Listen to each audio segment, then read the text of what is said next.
to tackle the backlog of cases and children in the Texas foster care system. There's new evidence that more can be done to stop that number from growing. New research out of UT shows some of the programs CPS uses to prevent abuse really work. But making those programs available to more people who need them takes money. KXAN's Alyssa Gord spoke with the researchers who say it's possible to cure abuse before it ever starts.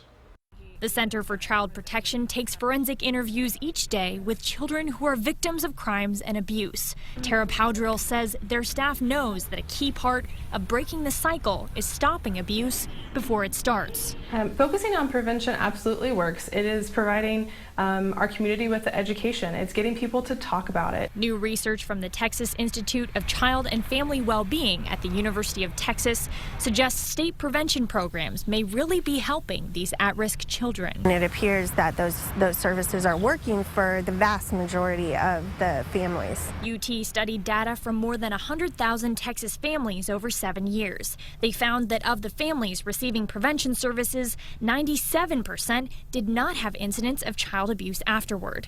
These programs help at-risk youth and families learn how to spot and stop abuse. Really, the best investment for Texas is prevention, because when we have a child who's been abused, that costs society, that costs the child. So the cost to the child are their mental health, their well-being over time, not just as a child, but as an adult too. Monica Faulkner, who conducted the study, thinks state lawmakers should focus on funding these prevention efforts. Fund what's already there. Fund these programs that are going in and helping parents with parenting skills, but we also have to fund substance use and mental health. Alyssa Gord, KXAN News.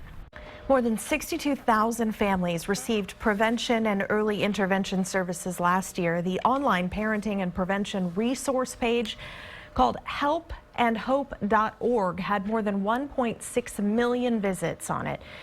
There you will find resources to get help in your county. The number of Texas foster children who are being housed in agency offices and other alternative sites doubled last month. According to the Texas Department of Family Protective Services, 65 foster children slept at least 2 consecutive nights in a state office, motel, or shelter last month. There were 29 in February. A Child Protective Services spokesman says the governor believes it's unacceptable. Talks have started with residential treatment providers in Oklahoma, Arkansas, and New Mexico to possibly build in Texas.